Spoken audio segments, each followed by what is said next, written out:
안녕하십니까. 안녕하십니까. 4월 28일 퇴근길 브리핑 가시죠. 네, 오늘도 한번 시작을 해보겠습니다. 어제보다 오늘은 조금 더 짧게, 심플하게 한번 준비를 해봤고요. 오늘의 포트폴리오를 먼저 보여드리면 하이닉스, 두산, 대덕전자 같은 경우는 오늘 1% 또는 보합으로 끝이 났고요. 두산 테스나 같은 경우가 오늘 상승을 좀 보여줬습니다. 여기가 이제 증설을 한다는 소식이 장 끝나고 나오더라고요. 그래서 상승하면서 마감했고요. 한국금융지주는 어제보다는 조금 나은 모습을 보이긴 했지만 여전히 재미없는 섹터긴 합니다. 이 증권 섹터들이 지금 옆으로 막 기고 있거든요. 그래서 이렇게 재미없는 걸 해야 되나 싶은 생각도 들지만 또 얘네들이 재밌어지면 무서워집니다. 그래서 그날에 대비해서 좀 깔아놓고 있는 그렇게 보시면 될 것 같고요. 그리고 현대건설 같은 경우는 저희 포트폴리오에 들어있는데 이게 오늘 실적 발표가 있었습니다. 그래서 이것도 오늘 한번 같이 살펴보도록 하겠습니다. 네. 오늘 시장 브리핑을 간단하게 하고 넘어가면 코스피는 여전히 오늘도 상승하면서 신고가를 썼고요. 다만 오늘은 장 막판에 좀 밀리면서 음봉으로 마감했습니다. 오늘 코스피에서는 기관이 사고 개인과 외국인은 팔았고요. 코스닥도 여전히 상승하고 있는 추세는 유지하고 있지만 오늘은 음봉으로 밀리면서 끝이 났습니다. 주요 원인은 오늘 같은 경우는 ABL 바이오가 큰 폭으로 하락을 했습니다. 2차 전지가 상승을 해주기는 했지만 ABL 바이오가 큰 폭으로 하락하면서 바이오 섹터 전체적으로 빠지는 모습을 보였고요. 이것 때문에 코스닥은 오늘 음봉으로 마감을 했습니다. 걔는 무슨 일이 있었던 거죠? 여기가 이제 미국에 있는 컴퍼스 테라퓨틱스라는 데에서 이제 임상을 진행하는데 그 결과가 생각보다 좋게 나오지 않았던 거예요. 아이고. 그래서 일단 그 종목은 미국에 상장되어 있거든요. 그래서 어젯밤에 미국에서 한번 크게 빠지는 모습을 보였고 그 영향으로 오늘 AB의 바이오도 시장에서 크게 빠지면서 마감했습니다. 네. 넘어가서 계속 주도 섹터는 반도체, 그리고 신재생과 전력기기, 그리고 증권주, 그리고 반도체 소부장이다. 건설도 있고요. 우주도 있습니다.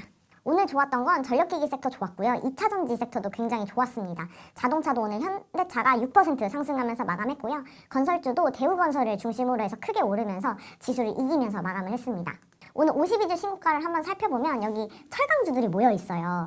이란에서 지금 철강 슬래브나 아니면 철판을 수출 금지한다 이런 소식이 나오면서 철강주들이 강세를 보였고 잠깐. 네. 철강이 필요하다는 거는 전쟁 끝나고 이제 복구를 한다는 건가요? 그런 것 같기도 한데 사실은 이건 이란이 수출 금지한다는 소식이잖아요. 그래서 뭐 재건 관련해서도 올린 걸 수도 있고 아니면 이런 전략물자라고 생각해가지고 수출을 금지한 것일 수도 있는데요. 어찌됐든 철강주들이 오늘 많이 올랐다 이렇게 보시면 되고요. 오늘 건설 같은 경우는 대우건설이 호실적을 발표하면서 11% 상승하면서 신고가를 기록했습니다. 삼성 E&A도 오늘 3% 오르면서 신고가를 기록했고요. 요 파란 색깔은 이제 반도체랑 기판주들을 표시해 놨는데 반도체나 기판 같은 부품주들은 어제 하락 후 오늘 반등하면서 마감했습니다. 하이닉스는 오늘 0.5% 상승하면서 다시 한번 신고가를 썼습니다. 삼성 파업에 수혜를 제대로 받아먹고 있는 거죠. 그쵸. 어제 저희가 얘기했었는데 오늘도 그 흐름이 계속 이어지고 있다 이렇게 보시면 되겠습니다. 자, 보시면 건설주는 지금 지수를 아주 크게 이기고 있습니다. 대우건설 같은 경우는 엄청나게 오르는 모습을 보여주고 있고 현대건설도 요즘은 좀 쉬고 있지만 한때는 대장주 역할을 했습니다. 삼성 E&A도 지수를 지고 있다가 3월 들어서 급하게 올라오는 모습입니다. 여기 이 종목들이 과거에는 엄청났던 전성기 시절이 있는데요. 이때가 이제 2006, 7, 8, 9, 10 해가지고 2000년대 초중반 때는 여기가 엄청나게 올랐습니다. 그때 보시면 이게 삼성 E&A거든요. 이때는 이게 황제주라고 불렸다고 하더라고요. 무슨 뜻이죠? 엄청나게 많이 올라가지고 황제주다. 그래서 지금 이 가격은 못 따라가고 있는 거예요. 일단 이 건설업은 아주 대표적인 턴어라운드 주식이라고 말을 합니다. 이 턴어라운드가 뭐냐면 적자에서 흑자로 돌아서는 그런 종목이다 이렇게 이야기를 하는데 주식시장에서는 이 턴어라운드 주식을 굉장히 좋아합니다. 왜냐면 쩔어 있었던 주식이기 때문에 일단 가지고 있는 사람들이 아무도 없어서 조금만 수급이 붙어져도 헐헐헐 날아가는 건 기본이고요. 그리고 워낙 눈높이가 낮았다 보니까 조금만 이익을 내줘도 이 시장 참여자들이 굉장히 긍정적으로 바라봐 주거든요. 그래서 이 턴어라운드 주식이 많이 오른다 이런 이야기들을 하는데 이 턴어라운드 주식을 볼 때도 진짜 확인해야 되는 것이 있습니다. 첫 번째는 실적이 바닥으로 내리 꽂은 다음에 확실하게 턴을 해주는 이 가파른 기울기 요게 굉장히 중요하고요. 그리고 얘가 턴에서 올라올 때는 나 혼자 올라오기보다도 섹터가 다 같이 올라오는 산업 전체가 완전히 왕창 망했다가 다 같이 반등하는 그림을 그려주는 거 요게 이제 섹터 힘을 같이 받을 수 있기 때문에 굉장히 좋습니다. 약간 뭐 달리기 할 때도 같이 가면 멀리 간다 뭐 그런. 맞습니다. 그리고 세 번째는 돌아서 나올 때 새로운 사업 또는 새로운 내러티브가 붙어줘야 강력한 종목이 될 수 있다는 건데요. 요거의 아주 전형적인 예가 제가 말했던 그 과거에 있었던 요 건설주들, 요 리즈 시절 요때는 뭐가 달랐냐를 한번 살펴보면요. 마셔볼까요? 반도체 증설? 아닙니다. 당시에 오일머니 이때 중국발로 해가지고 그 석유 수요가 엄청나게 늘어나게 되는데요. 이것 때문에 중동에서 엄청나게 플랜트를 지어댑니다. 이걸 이제 삼성 E&A 같은 회사가 가서 왕창 지어준 거죠. 아, 석유 탱크를 이제 지어줘야 되니까. 네, 거기서 이제 석유를 뽑고 정지하는 시설들을 엄청나게 만들어준 거예요. 그러면서 얘가 단순한 건설주를 넘어서서 인프라, 플랜트, 에너지 기업으로 포지셔닝이 되면서 그때 다 같이 건설주들이 한번 붐이 있었습니다. 이게 2005년 리포트인데요. 오일머니와 삼성이 만났을 때 이런 리포트를 보여주고 있고 이 아래 차트도 굉장히 흥미로운데 과거 이때는 이제 중동 특수가 있었다는 거고 지금은 뭐가 다르냐면 글로벌 원전이라는 새로운 내러티브가 붙었다는 거죠. 네. 그래서 과거와 같은 영광을 이번에도 누릴 수 있을 것인가가 이제 시장에서 바라보는 관점이다. 이렇게 보시면 되겠고요. 지금은 제가 아까 말씀드렸지만 첫 번째 내러티브는 원전입니다. 그래서 원전 관련해서는 이렇게 분류해서 보셔야 되는데요. 일단 현대건설과 대우건설은 대형 원전을 많이 합니다. 그래서 대형 원전은 현대건설, 대우건설을 봐야 된다는 거고 DLENC는 SMR 건설 관련해서 이야기가 좀 나오고 있고 삼성물산 같은 경우도 뉴스케일 파워 SMR 관련해서 이야기가 나오고 있습니다. 그래서 대형 원전을 볼 때는 요 두 개, SMR을 볼 때는 요거 보시는데 현대건설도 SMR이 있긴 있거든요. 네. 그래서 요것도 같이 껴있다 이렇게 보시면 되겠습니다. 그리고 요거는 이제 삼성 E&A예요. 삼성 E&A 같은 경우는 아까도 말씀드렸지만 오일 붐이 불 때 삼성 E&A가 황제주가 됐다고 했잖아요. 근데 이번에도 마찬가지입니다. 첫 번째는 지금 이란에서 전쟁이 나고 있잖아요. 네. 그래서 망가진 재건 수요가 하나 있고 그리고 두 번째는 뭐냐면 이 틈을 타서 중동의 여러 국가가 지금 망가진 틈을 타서 사우디나 이런 데에서는 내가 지금 더 지어서 내가 마켓 시어를 더 먹어야지. 아, 기름 플랜트 해가지고. 네, 아, 기름 그런 시장을 수요도 먹겠다. 네 그런 수요도 하나 있고요. 그리고 세 번째는 삼성 E&A잖아요. 네. 삼성전자가 수주를 줍니다. 반도체 공장? 네. 아. 지금 삼성전자가 2027년 이후부터 증설을 하고 이 증설 일정을 앞당기겠다 이런 이야기들을 하고 있는데 이 건설을 맡고 있는 건 삼성 E&A입니다. 그래서 실제로 4월달에 나온 수주를 보면 삼성전자에서 P5 팹 건설을 맡기는 거 요걸 보실 수 있습니다. 그래서 보시면 중동에너지와 반도체라는 내러티브가 붙은 거는 삼성 E&A다 이렇게 보시면 되겠습니다. 그래서 건설주를 이렇게 통으로 묶어서 보기보다는 말씀드린 것처럼 대우건설이나 현대건설은 대형 원전 그리고 뭐 DLENC 같은 데는 SMR 이렇게 보시는 거고 중동에너지나 반도체 건설 아니면 이란 재건 수요 이거는 삼성 E&A를 보는 게 맞다. 여러 군데에 발을 걸치고 있는 걸로 평가를 해보자면 삼성 E&A가 제일 매력적으로 보이는데 정상적인 시선인가요? 그건 제가 뒤에서도 말씀드리겠지만 생각보다 굉장히 잘 보고 계신 겁니다. 여기를 보시면 제가 오늘 건설 3사 실적을 다 비교를 해서 가지고 왔는데 일단 대우건설, 현대건설, 삼성 E&A고요. 보시면 대우건설은 매출의 경우 컨센을 맞췄습니다.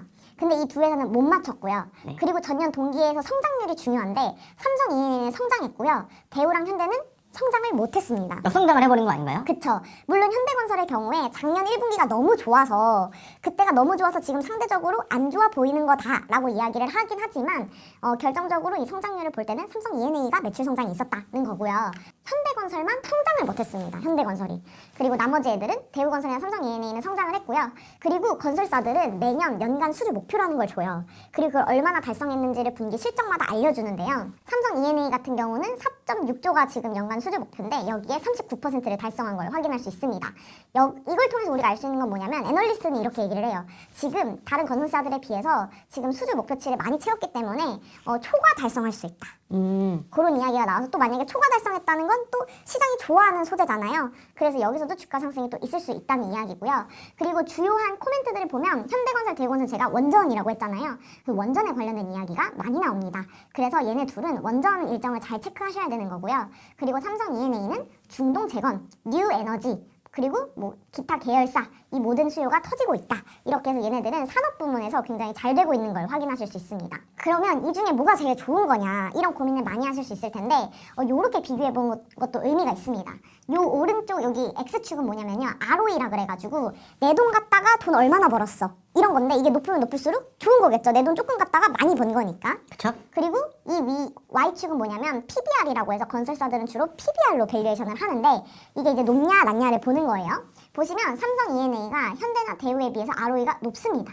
그 말은 뭐냐면 적은 내 돈을 갖다가 더 많이 벌었다는 거예요. 그렇죠? 많이 벌었다. 근데 야무지게 벌었는데 보시면 밸류에이션은 얘네 둘에 비해 낮죠. 네. 그래서 얘는 더 올라갈 수 있어 라는 이야기를 해주고 싶은 표라는 걸 알 수 있습니다. 반면에 대우건설 같은 경우 ROE는 삼성 E&A보다는 낮지만 최근에 주가가 굉장히 많이 올랐거든요. 네. 그래서 밸류에이션이 거의 4에 가까워진 걸 볼 수 있는데 이 4라는 게 중요한 게 뭐냐면요. 건설사들이 과거 2000년도에 되게 좋았다 그랬잖아요. 네. 그때 봤던 멀티플이 4배, 5배 정도 됩니다. 음. 그래서 여기를 이제 지금은 많이 쳐주면 여기까지는 갈 수 있다. 이렇게 자꾸 가고 있는데 얘는 벌써 다 찼다. 그렇기 때문에 애널리스트들 입장에서는 대우건설이 좀 부담스러워요. 비싸요. 이렇게 이야기를 할 수밖에 없는 거죠. 매력도가 너무 떨어지는데요? 그쵸. 근데 주가랑 또 그건 다른 것 같긴 합니다. 대우건설이 가장 탄력 있게 올라가긴 하거든요. 그 이유가 뭘까에 대해서 제가 좀 생각을 해보면 대우건설 같은 경우가 굉장히 적자가 심했어요. 그래서 수급 빈집도 굉장히 심했습니다. 근데 올라올 때는 또 얘가 기울기가 제가 중요하다 그랬잖아요. 지금 얘가 1분기에 턴어라운드 하면서 바로 확 꺾이면서 올라오는 모습을 보여주고 있거든요. 그런 점들이 시장에서는 좀 매력적으로 받아들여지지 않았나 싶은 생각이지만 고루고루 따져보면 사실 사기에는 어려운 선택지는 맞는 거죠. 이해했습니다. 그리고 이거를 보니 하나 드는 생각이 저희 첫 페이지에 저희 포트폴리오를 보여드렸잖아요. 현대건설이 빠지고 삼성ENA가 들어가야 하는 것이 아닌가. 저도 오늘 그 생각을 했습니다. 실행해 주셨나요? 오늘 그래서 제가 내일 종가 기준으로 리밸런싱을 한번 하려고 합니다. 내일 쏴버리면요? 어쩔 수 없는 거죠. 운명이군요. 네, 운명인 거죠. 어쩔 수 없죠. 그래서 여기에 밸류에이션도 오늘 한번 해보고 넘어갈 텐데요. 일단 요 3사를 가지고 왔고 2026년 기준으로 보시면 되겠습니다. 지금 현대건설은 2배 정도 받고 있고요. 대우건설이 지금 3.8배까지 올라왔고 삼성 E&A가 2배. 그래서 이 셋 중에는 가장 쌉니다. 27년도 기준으로 해도 가장 싼 건 마찬가지고요. 그럼 여기서 이제 목표 배수를 얼마로 할 거냐인데 우리가 좀 보수적으로 2.5배 2026년 거에 2.5배 정도 줄 수 있을 것 같아요 라고 보면 지금 업사이드가 대우건설은 없고요. 떨어져야 되네요. 그쵸. 그리고 현대건설과 삼성 E&A 정도만 남아있는데 둘 중에도 삼성 E&A의 업사이드가 좀 더 많이 남아있습니다. 그리고 여기서 우리가 과격하게도 한번 잡아보는 거죠. 과격하게 내년 2027년 기준으로 잡아보면 똑같이 2.5배를 준다고 하면 현대건설이 20%더 오를 수 있고 삼성 E&A도 40% 오를 수 있는데 대우건설은 여전히 지금도 비싸다. 이렇게 볼 수 있겠고요. 여기서 이제 과격하게 전성기 시절이 4배라고 했잖아요. 4배를 2027년에 줘본다 하면 그때서야 대우건설의 업사이드가 17% 정도 나온다는 걸 볼 수 있습니다. 그래서 이걸 기준으로 봤을 때 삼성 E&A 같은 경우는 수주잔고도 달성률이 좀 높고 그리고 성장도 하고 있고 그런 거에 비해서 멀티플은 싸고 그래서 저도 내일은 현대건설을 삼성 E&A로 바꿔야겠다 그런 생각이 든 하루였습니다. 좋습니다. 그리고 기판 관련해서 어제 이야기를 드려서 오늘 좀 더 팔로우업을 해보면요. 어제는 종목들이 빠지면서 끝이 났는데 빠지면 기회다 그런 이야기를 했었고 오늘은 일제히 반등을 좀 해주면서 끝이 났습니다. LG이노텍 같은 경우는 어제 실적 나고 1% 정도 빠졌는데 오늘 8% 상승하면서 끝이 났고요. 대덕전자는 내일 실적이고요. 그리고 목요일에는 삼성전기 실적이 있습니다. 그래서 대덕전자 실적 프리뷰를 좀 해보면 매출은 3,300억 이상 나올 걸로 보고 있고요. 영업이익은 430억 이상 나올 거라고 보고 있습니다. 요거 중점적으로 좀 체크하시면 될 것 같고 삼성전기는 목요일 실적인데요. 삼성전기는 매출이 3조 이상, 영업이익은 2,700억 이상을 보고 있어서 요거 잘 맞추는지 확인해 보시면 될 것 같습니다. 오늘 여기까지인가요? 오늘은 여기까지입니다. 네, 모두 고생하셨습니다. 감사합니다.